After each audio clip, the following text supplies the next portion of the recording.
afternoon, Bell House. Today we're going to be talking about the dumbbell snatch. Now we're going to go over a couple reps here. We're going to talk about some points of performance and then the cues to kind of make us a little bit more efficient to the dumbbell snatches today. All right, dumbbell snatch, start from the ground.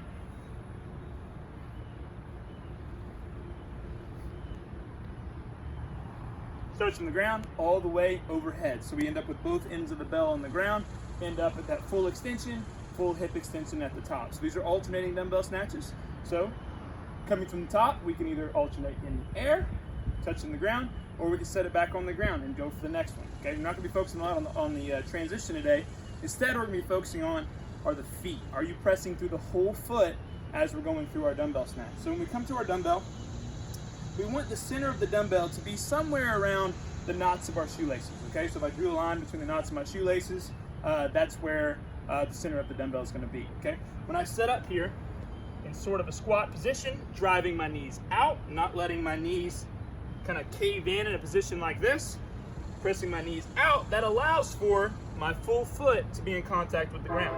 Then it's just hips, and then following that momentum of the hips, extending over all the way up overhead. Then when we come down to the shoulder, to the hips, to the ground, you can switch arms from the ground if you'd like to, and then again, hips open, and then press overhead. So making sure that we're not kind of rolling onto those toes with that dumbbell kind of coming too far forward before we go overhead.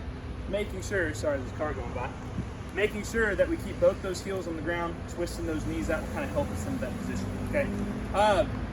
While we're here though, I just want to kind of touch on the point. I don't want to see the dumbbell snatches whenever you come into our class tomorrow. I don't want you to, on the way down, do one of these numbers where the hips just stay way up and we're here. Instead, when we're coming down, I want you to come here. As you get past the knees, then we can kind of sit the hips down a little bit more of a squat position. Allows those knees to drive out, allows that foot to stay all the way planted before we open up our hips and bring that dumbbell all the way overhead. So, dumbbell snatches in tomorrow's workout. Hope to see you guys. See you then.